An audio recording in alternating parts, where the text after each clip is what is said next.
station when I move your body to the sky. Love the way you shake it down, break it down, move the thing around. Feel it in your bones. 최근 열린 이재명 대통령과의 민생 대담 자리에서 방송인 홍석천 씨가 날카로운 한마디로 화제를 모았습니다. 자영업자 대표로 참석한 홍석천 씨, 정부의 관광 정책부터 자영업자 현실까지 누구보다 솔직하게 짚으면서 이번에는 정말 달랐으면 좋겠다, 이런 진심까지 전했죠. 홍석천 씨 직접 전화로 만나 이야기 나눠보겠습니다. 안녕하세요, 홍 사장님. 안녕하세요. 반갑습니다. 홍석천입니다. 네, 반갑습니다. 우리 청취자분들께 인사 말씀 먼저 짧게 해주시겠어요? 프로그램 이름이 뭐라고요? 슬기로운 라디오 생활입니다. 슬기로운 라디오 생활. 슬기로운 라디오 생활 청취자 여러분들, 이제 가을인데요. 날씨 좋을 때 밖에 이렇게 돌아다니면서 약간씩 자영업자분들을 위해서 외식도 하시고 놀러 다녔으면 좋겠습니다. 반갑습니다. 네, 반갑습니다. 이재명 대통령과 민생대담에서 자영업자 대표로 참석을 하셨는데 네. 연락받았을 때 어떠셨어요? 그동안 매번 이렇게 다 늘 요청을 받으셨다면서요? 예, 전 좀 고민이 좀 많았어요. 같이 이제 대담하는 거는, 그동안은 제가 이태원에서 한 20년 동안 자영업을 했기 때문에 중기부에 계신 분들이라든가 이런 분들이 저를 초대해서 이제 자영업자분들, 또 그리고 관광, 그리고 동네 살리기, 이런 프로젝트에 대해서 이야기할 수 있는 경우가 많았는데, 그거는 이제 공개적으로 하는 게 아니어서 부담이 없었거든요. 네네. 근데 이번에는 이제 대통령님이 또 계시고 많은 분들이 함께 하시고 또 유튜브로 또 생중계를 하고 있는 상황이어서 조금 부담이 있어서 출연을 해야 되나 말아야 되나 고민을 하다가, 자영업자분들 대표에서 누군가는 좀 목소리를 솔직하게 냈으면 좋겠다 싶어서 함께 했습니다. 네, 대통령 바로 옆자리에 앉으셨더라고요. 몰랐어요.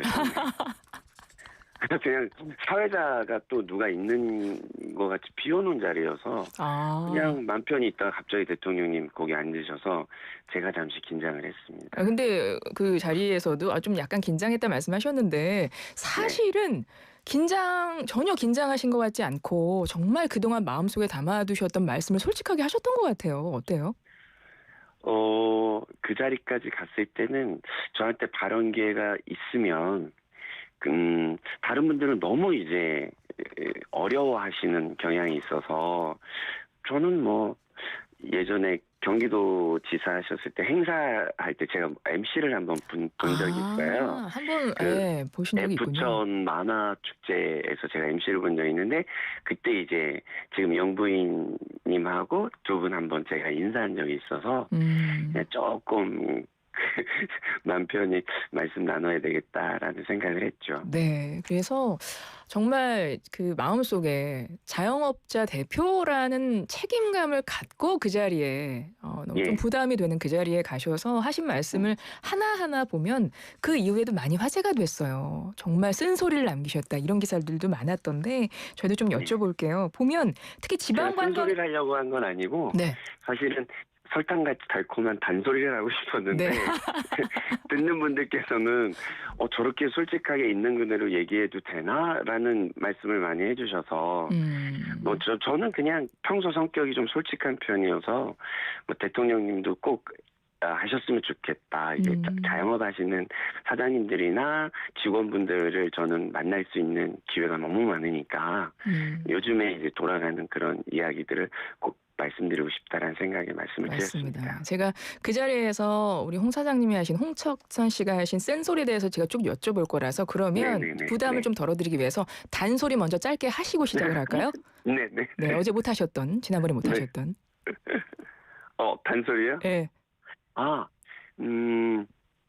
저는 처음으로 이제 감사한 게 이런 자리를 마련해 주신 것부터 감사하고, 첫 번째가. 그리고 대본이 없어요.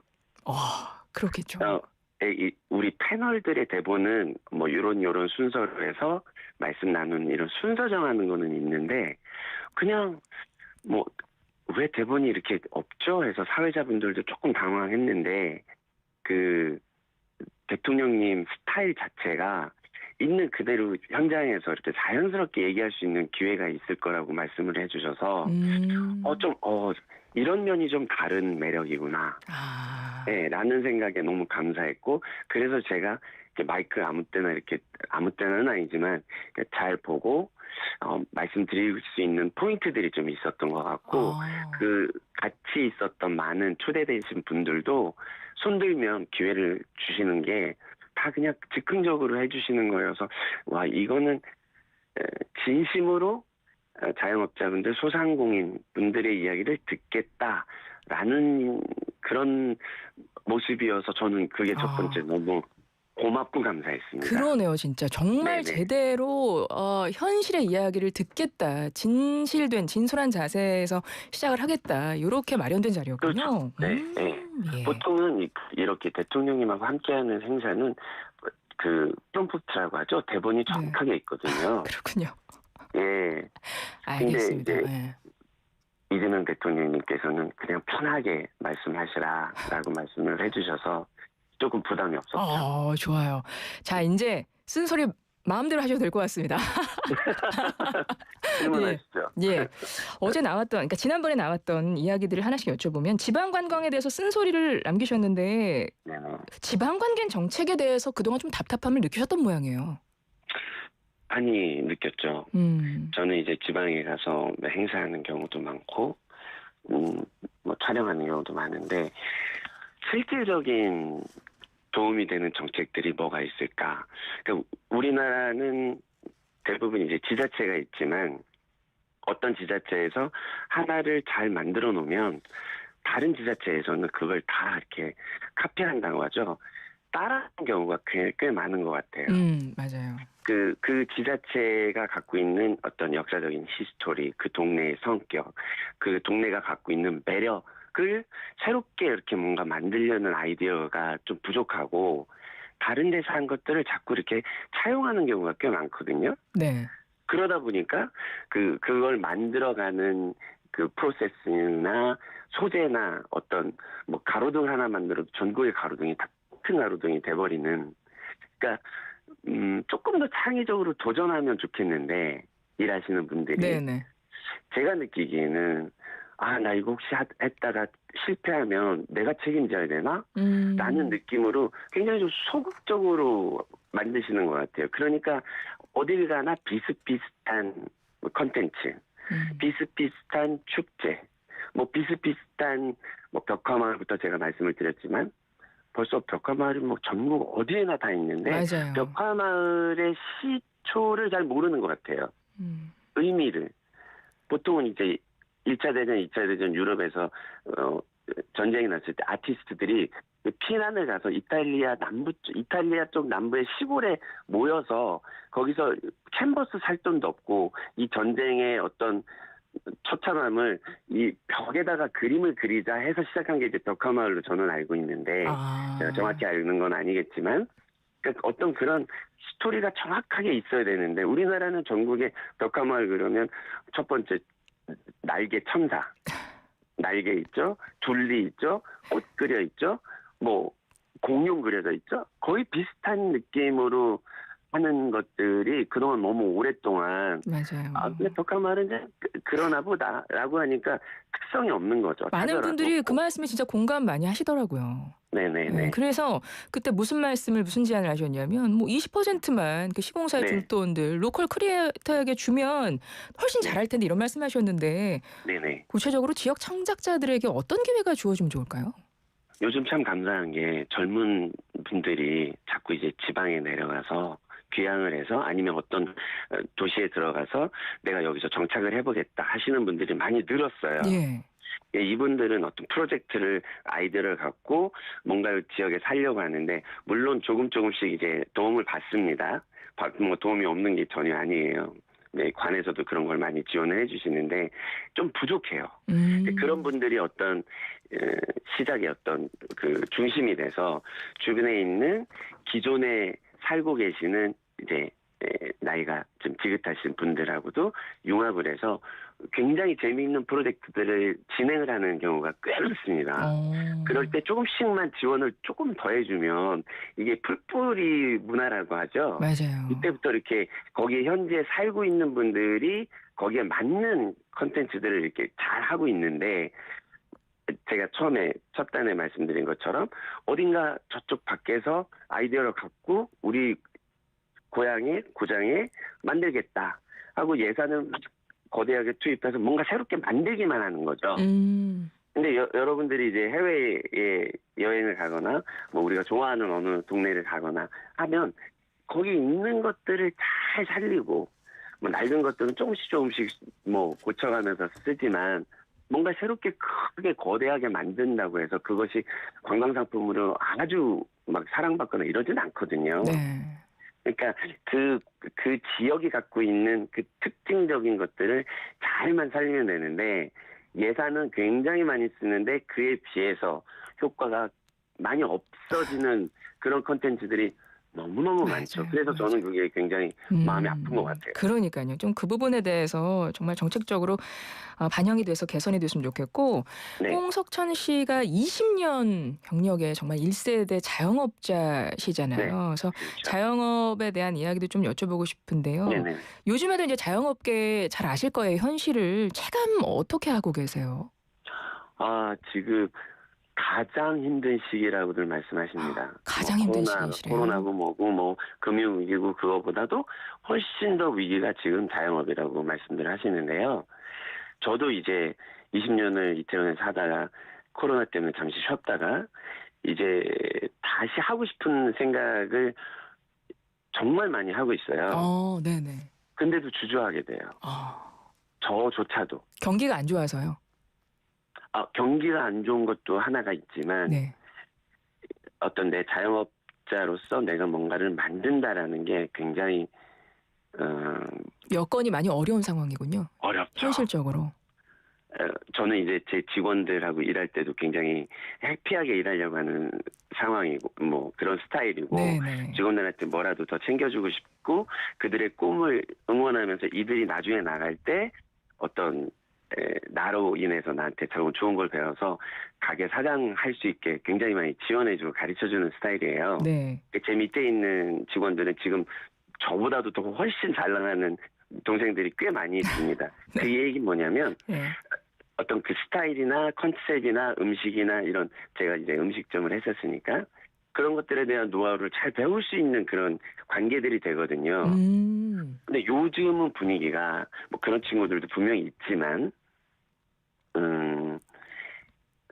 세대가 좀 많이 바뀐 것 같아요. 그렇군요. 그래서 사장 입장이 더 힘들어진 것 같은 느낌이에요. 그러니까 예. 그러실 것 같아요. 굉장히 힘듭니다. 굉장히 힘드세요. 저희 청취자 3861번님이 홍석천 씨 언제나 뒤에서 묵묵히 응원하는 68세 자영업자입니다. 노원에서 즉석 떡볶이 오래 하고 있습니다.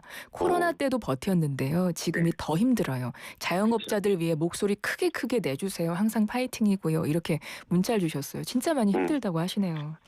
너무 힘들죠. 이게 오는 손님 상대하기도 참 힘든데 직원하고의 소통도 너무 힘들고요. 예.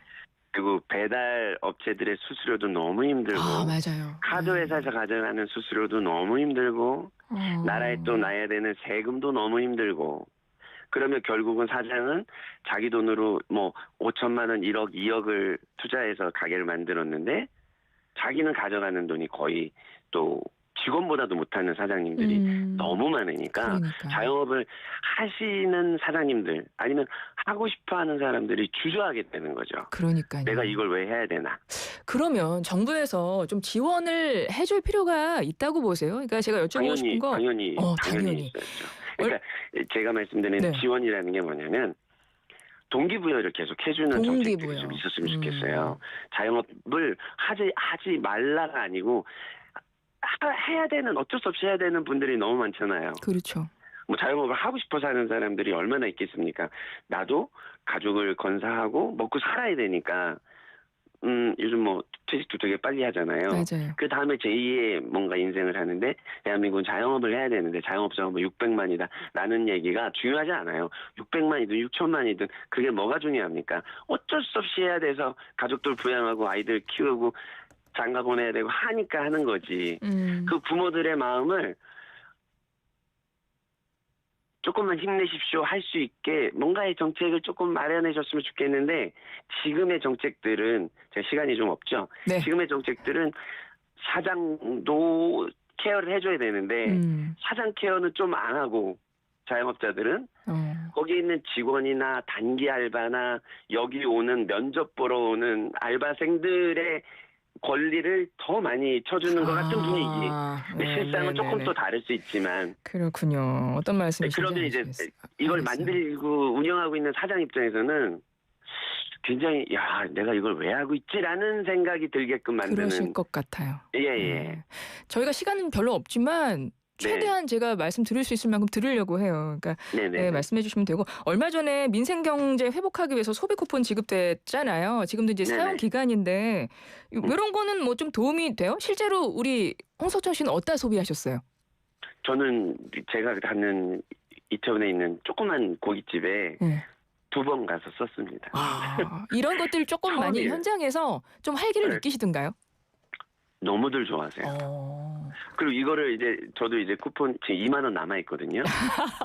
이거 어디다 써야 되나 아주 잘 고민하셨어야 되겠네. 네. 제가 처음으로 이걸 받아서 쓴 거예요. 그동안 저도 이제 다른 분들 쓰면 좋지. 그리고 저는 별로 뭐 그런 거 신경 안 썼는데 처음으로 받아서 썼는데 자영업 하시는 분들이 너무 좋아하시더라고요. 그러시군요. 근데 이게 이제 끝나니까 요즘은 어떠세요? 여쭤봤더니 뭐 이거 다 쓰고 나니까 또 손님 좀 줄어드네요 라고 말씀하셔서 뭐 이런 거는 몇 번 정도 더 하셔도 될 것 같다라는 생각이 듭니다만 이거는 사실은 그냥 상처가 이렇게 났을 때 그렇죠. 치료해주고 붕대 감아주는 거지 이렇게 근본적으로 자영업자분들한테 힘내라 하시는 그런 근본적인 처방은 전 또 조금은 아니다. 그럴 수도 있다라는 생각이 들거든요. 맞습니다. 물론 으쌰 힘내고 다시 이제 일어날 수 있는 그런 희망의 카드인 것 같기는 해요. 그래서 굉장히 좋은 것 같은데 그러니까 이런 거는 마중물 역할인 그렇죠. 것 같고 실질적으로 그죠?